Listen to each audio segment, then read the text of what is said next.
नमस्कार दोस्तों, मेरा नाम मनीष है और आपका हमारे यूट्यूब चैनल पर स्वागत है। दोस्तों, आप लोग कैसे हैं? मैं आशा करता हूँ आप लोग अच्छे होंगे।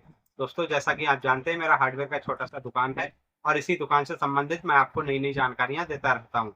दोस्तों, अगर आप हार्डवेयर, पेंट, सैनिटरी और लाइट स्टोर से संबंधित व्यापार करते हैं, तो आप हमारे चैनल को सब्सक्राइब कर सकते हैं। क्योंकि दोस्तों, हम इन्हीं 4 चीज़ों का व्यापार करते हैं और इन्हीं 4 चीज़ों से संबंधित वीडियो अपलोड करते हैं।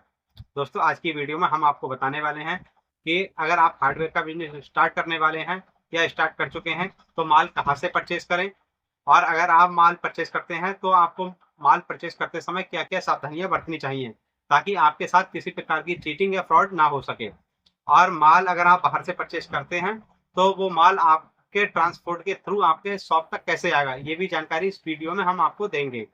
तो दोस्तों, सबसे पहले मैं आपको बताना चाहता हूँ, अगर आप नए शॉपकीपर हैं या छोटे दुकानदार हैं, तो आप अपनी लोकल मार्केट से काम करें, उसमें आपका ज़्यादा बेनिफिट रहेगा।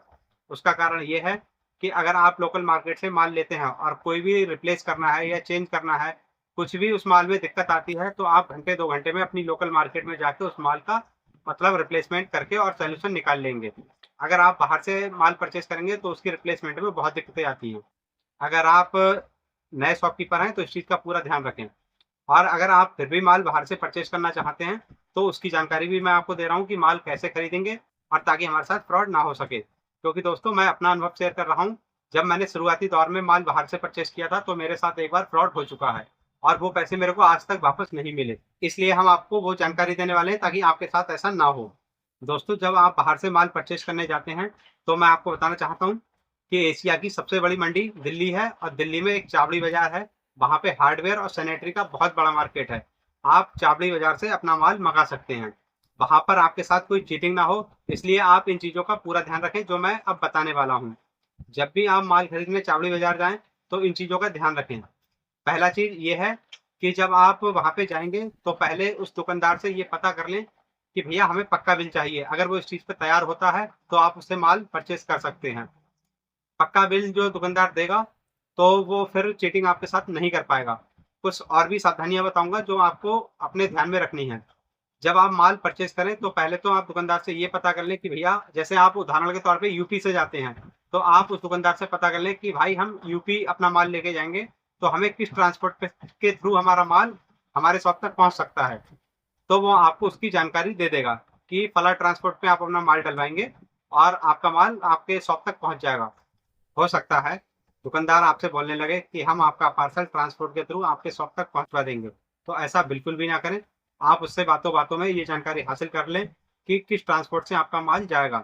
और जब आपको ये जानकारी प्राप्त हो जाए, उसके बाद क्या करना है कि दुकानदार को आप बोलेंगे कि हमें पक्के बिल पे माल चाहिए। और जब वो पक्के बिल पे आपको माल देने को तैयार हो जाए, तभी माल खरीदें, अन्यथा उसके यहाँ से माल ना खरीदें। अगर वो आपको पक्के बिल पे माल देने को तैयार हो जाता है, तो वहाँ पे आराम से माल का मोल भाव करें और माल को परचेज करें। और जब आप परचेज़ करेंगे और बिल बनेगा, तो उस समय ये चीज़ देख लें कि जो माल बिल में है, वही माल पैक किया जा रहा है आपके सामने। क्योंकि आप अपने सामने उस पार्सल को पैक कराएँ, अगर पीछे कराएँगे तो कहीं न कहीं चीटिंग वो लोग आपके साथ कर लेंगे। तो उस माल को आप अपने सामने पैक कराएँ, 1 पार्सल बनवाएँ। अगर माल ज़्यादा है तो 2 या 3 पार्सल बनवा लें। जितने भी पार्सल बने वो बनवा लें आप आराम से। और पार्सल बनते समय इस चीज़ का ध्यान रखें कि बिल को एक बार आराम से शांति के साथ चेक कर लें, जो माल बिल में है वही पैक किया जा रहा है। आप हो सके तो मार्केट अकेले ना जाएँ, हमेशा 2 लोग जाएँ, ताकि एक आदमी माल को देखता रहे और एक बिल को अपने समझता रहे। तो ऐसे में आपके साथ चीटिंग नहीं होगी। जब वो माल पैक हो जाएगा, उसके बाद क्या करना है, जब वो लास्ट में उस पार्सल के ऊपर एक बेल्ट चढ़ा देते हैं। वो जब बेल्ट चढ़ाते हैं, वो इसलिए होता है ताकि माल फटे ना, मतलब पार्सल फट ना जाए और कहीं नहीं फैल ना जाए वो पार्सल। तो देखिए, वो पार्सल पे जो बेल्ट चढ़ाते हैं वो इस तरह की होती है। इस तरह से सब तरफ से एक बेल्ट चढ़ जाती है। आपको क्या करना है, आप एक मार्कर लेके जाएँ जब भी मार्केट जाएँ। इस पार्सल की जो बेल्ट है, ये आधा हम अपना नाम या कुछ भी एक पहचान बना देंगे, जैसे नाम लिख देते हैं हम पहचान के लिए। तो आधा हम इस बेल्ट के ऊपर रखेंगे अपना नाम और आधा इस डब्बे के ऊपर। मेरा मतलब जो पार्सल बनेगा उसके कट्टे के ऊपर आ जाए नाम।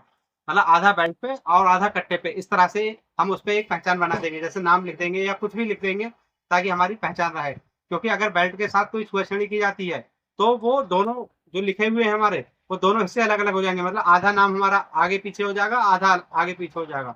इस तरह से वो बेल्ट कहीं न कहीं आपको बता देगी कि पार्सल के साथ मतलब छेड़छाड़ की गई है। तो इस तरह से आप पार्सल को अपने सेव कर सकते हैं।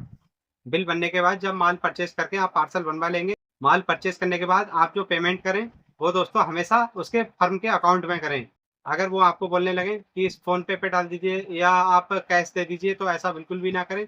अगर फ़ोन पे भी डालते हैं, उसके फर्म के नाम से वो फ़ोन पे अकाउंट बना हुआ है, तब तो आप उसमें डाल दीजिए, वरना कोशिश ये करिए डायरेक्ट आप उससे उसका अकाउंट नंबर माँगिए और उस अकाउंट नंबर में पेमेंट करिए, ताकि आपके पास एक एविडेंस बना रहे कि हम पेमेंट कैश में देने से हमेशा बचें, पेमेंट कैश में ना दें तो ज़्यादा अच्छा रहेगा।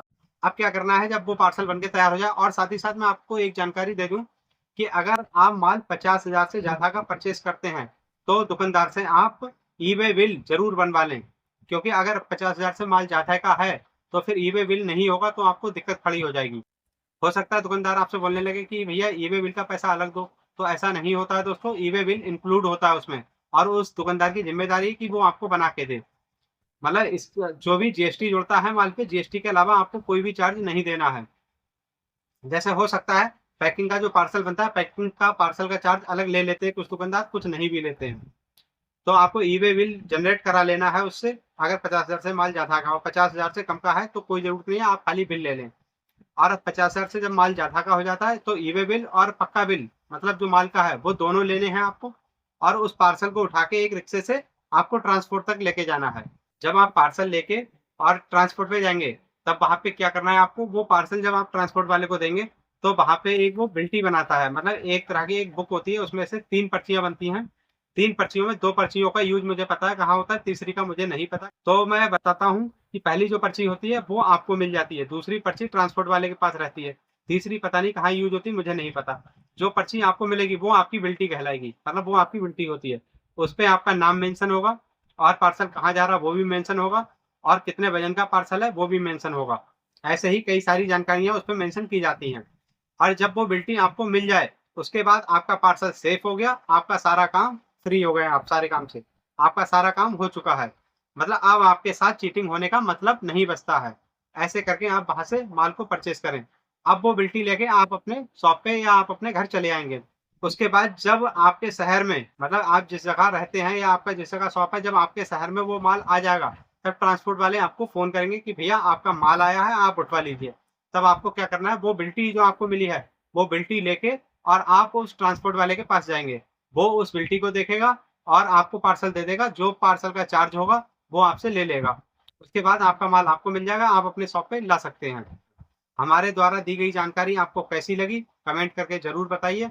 और दोस्तों हम आपको बताना चाहते हैं, हमने एक व्हाट्सएप ग्रुप बनाया है, जिस पे हम डेली अपडेट देते हैं।